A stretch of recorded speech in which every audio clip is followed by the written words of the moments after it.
Students, आज हम आपको सेंटेंशियल्स ऑनलाइन क्लासेस के माध्यम से चैप्टर नंबर 2 एक्सप्लेन करेंगे। चैप्टर नेम है वर्ण विचार, जिसको हम इंग्लिश में बोलते हैं फोनोलॉजी एंड ऑर्थोग्राफी। मनुष्य के बोलने और बात करने पर जो ध्वनियाँ निकलती हैं उन्हें निश्चित अर्थ से जोड़ने से शब्द और वाक्य बनते हैं। व्याकरण की दृष्टि से ध्वनियों का बोला और लिखा गया रूप वर्ण कहलाता है।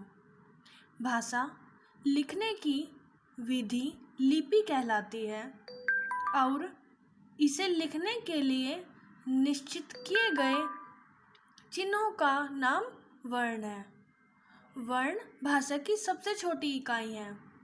इसके और टुकड़े नहीं किए जा सकते। वर्ण की डेफिनेशन मीन्स वर्ण की परिभाषा। भाषा का सबसे छोटा ध्वनि चिन्ह जिसके और टुकड़े न हो वर्ण कहलाता है।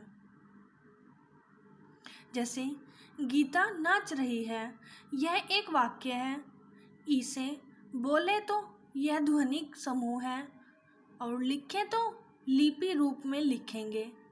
यह वाक्य 5 शब्दों से मिलकर बना है और प्रत्येक शब्द कुछ ध्वनियों से बना है।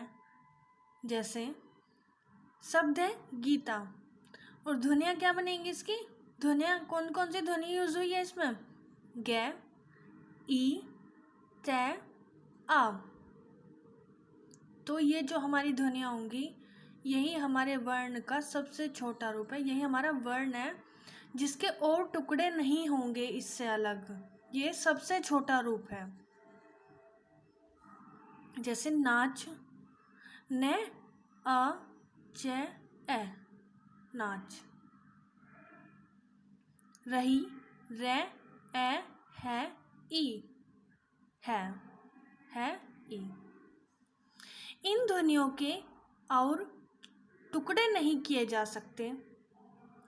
ये ही वर्ण है। वर्ण किसी भी भाषा के आधार होते हैं।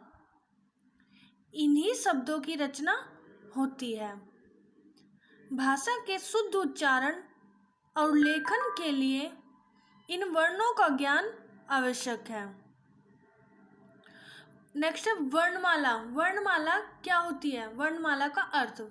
वर्णमाला का अर्थ है वर्णों का समूह।